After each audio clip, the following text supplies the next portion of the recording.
কিছু মানুষ ফেসবুকে ভিডিও বানাতে গিয়ে ভাবে যে কি কন্টেন্ট ক্রিয়েট করবে, আর আমাদের জীবনটাই এমন, জীবনে কাজের অভাব নেই, এত সকাল থেকে উঠে কাজ, শরীর অসুস্থতা, তার মাঝখানেও সংসার, নিজস্ব কাজকর্ম সামাল দেওয়া, যে আমাদের জীবনটাই একটা কন্টেন্ট।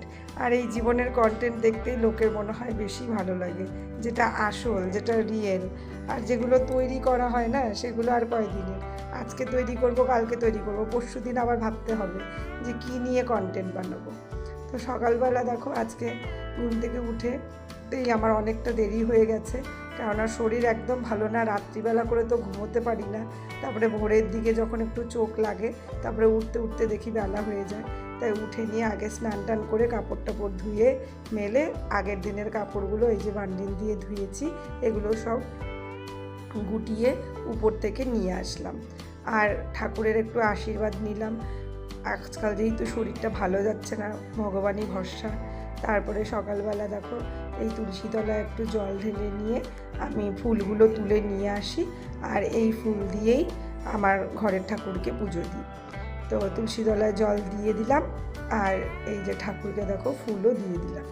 আমাদের এই যেই বাড়িতে থাকি এখানে এই হলুদ রঙের কলকি ফুলটাই ফোটে, ওই জন্য এটা দিয়েই ঠাকুরকে পুজো দিই। বেশিরভাগ তোমরা আমার ভিডিওতে ঠাকুরের চরণে এই ফুলটাই দেখতে পাবে। আর যদি কখনো বড় সময় হয়, বাজার থেকে ফুল এনে দেয়, তখন অন্যরকম ফুল দিয়ে পূজা দিই। তো আমি ছাদের থেকে জলটা নিয়ে আসি সকালবেলা স্নানের পর, তারপরে ওখানকার জলটা দিয়ে পুজো দিই, কেননা নিচতলায় যে জলগুলো থাকে ওগুলো তো আমাদের দৈনন্দিন কাজে ব্যবহার হয়, আর উপরে ঠাকুরের কলটা আলাদা আছে, তো তাই ওই কলের জলটা দিয়ে ঠাকুর পুজোটা দিই। তো আজকে আর সেরকম ফল টল আনার উপায় ছিল না, তাই কাজু কিশমিশ দিয়েই বৃহস্পতিবারের লক্ষ্মী ঠাকুরের পুজো সাথে অন্যান্য ঠাকুরের পুজোটাও দিয়ে নিলাম।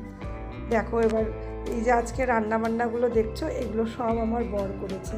আমি এতটাই অসুস্থ, মানে এখন আমার বর নিজে নিজে রান্না শিখছে বউয়ের অসুস্থতা দেখে। আর আমি কালকে ভিজিয়ে রেখেছিলাম কাবুলি চানা, মটর, ছোলার ডাল, কাঁচা মুগের ডাল, তো এগুলো সব মিশিয়ে একটা তড়কা বানাবো ভেবেছিলাম। তো ওই তড়কাটাই আমি পরের বেলায় বানিয়ে এখানে রেডি করছি, কেননা এখন না আমি সেরকমভাবে ভাত খেতে পারি না, আমার মুখে রুচি নেই, বেশি কিছু খেলেই আমার কাশি হয়। তো এই জন্য এখন তড়কাটা বানাচ্ছি, এটাই আমি মুখে মুখে সুন্দর করে খাবো। একটু বাটার আর লাস্টে তড়কা মশলা দিয়ে দিলে সুন্দর একটা গন্ধ হয়, খেতেও ভালো লাগে। এখন এরকম ঘুগনি টাইপের, তড়কা টাইপের এরকম নরম নরম খাবার খেতেই আমার ভালো লাগে, এখন আর আমি বেশি ভাত খেতে পারি না। তো আজকে দেখো আবার গেছিলাম হোমিওপ্যাথি ডাক্তারের কাছে দেখাতে। ডাক্তার বলেছিল 3 দিন পরে এসো, একটু ইমপ্রুভমেন্টটা দেখবো, প্রয়োজনে ওষুধটা বদলে দেবো। তো ওই জন্যেই কালকে যেহেতু আবার পড়ানোর জন্য বাড়িতে ফেরত চলে যাব, তা ভাবলাম তার আগে ডাক্তারটা দেখিয়ে আসি। এই যে আবারও 1 পোটলা ওষুধ নিয়ে আসলাম খাওয়ার জন্য, দেখা যাক কবে সুস্থ হই ঠিকঠাক করে। আর রাস্তায় আসার পথে আজকে দেখো আমাকে রাখি পরিয়ে দিয়েছে, অনেক লোকজন এদিক ওদিকে রাখি পরাচ্ছিল, তা আমাকেও রাখি পরিয়ে দিয়েছে টোটোতে আসার সময়। এই সকালে যে জামা কাপড়গুলো এনেছিলাম এগুলো সব গুছিয়ে এখন রেখে, এখন আমার অনলাইন ক্লাসের টাইম শুরু হচ্ছে, ইউটিউব ক্লাস, তারপরে আমার কিছু অনলাইন ব্যাচের ক্লাস থাকে, তো ওগুলো নেওয়ার জন্যই এখন আমি ফাইনালি রেডি হচ্ছি।